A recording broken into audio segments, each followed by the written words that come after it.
नमस्कार मंडळी। तर आज आपण बनवणार आहोत नाचणीची आंबील। तर आपण ज्वारीची आंबील तर पाहिली असेल, पण आज आपण नाचणीची आंबील कशी बनते ते बघणार आहोत। तर यासाठी आपण 2 मोठे चमचे नाचणीचं पीठ घेतलेलं आहे। यामध्ये पाणी घालून व्यवस्थित मिक्स करून घ्यायचं आहे आणि हे मिक्स केलेलं पीठ आपण 10 तासासाठी किंवा रात्रभर भिजत ठेवणार आहोत। आंबील बनवण्यासाठी आपण येथे 2 हिरव्या मिरच्या, 4-5 लसणाच्या पाकळ्या आणि कोथिंबीर खलबत्त्यामध्ये ठेचून घेतलेली आहे। नाचणीचं पीठ आपण रात्रभर भिजत ठेवलेलं होतं। कढईमध्ये 1 ग्लास पाणी घालूयात। चवीनुसार मीठ घालायचं आहे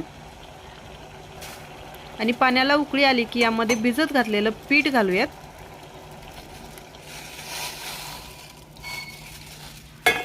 व्यवस्थित मिक्स करून घ्यायचं आहे, गाठी होऊ द्यायच्या नाहीयेत।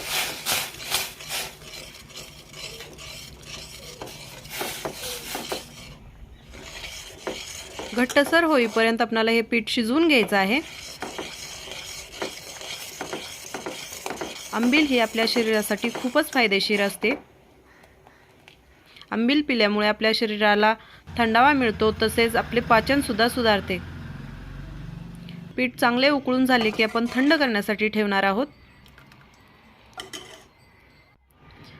आंबील ही ज्या व्यक्तींना विटॅमिन बी ची डेफिशियन्सी आहे त्यांच्यासाठी खूपच फायदेशीर पेय आहे। पीठ थंड झालं की यामध्ये 1 चमचा जिरेपूड घालायची आहे। ठेचलेली हिरवी मिरची, लसूण आणि कोथिंबीर घालायचं आहे। व्यवस्थित मिक्स करून घ्यायचं आहे।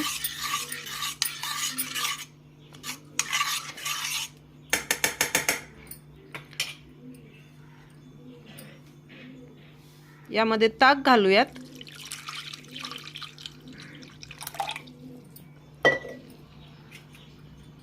व्यवस्थित मिक्स करून घेऊयात।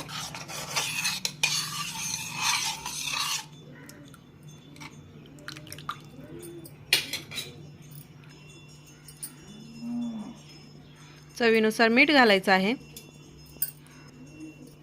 आपली नाचणीची आंबील तयार झालेली आहे। थंड करायला ठेवूयात। थंडगार नाचणीच्या आंबीलचा आस्वाद घ्या। रेसिपी आवडली असेल तर चॅनलला सबस्क्राइब करा, व्हिडिओला लाईक आणि शेअर करा। धन्यवाद।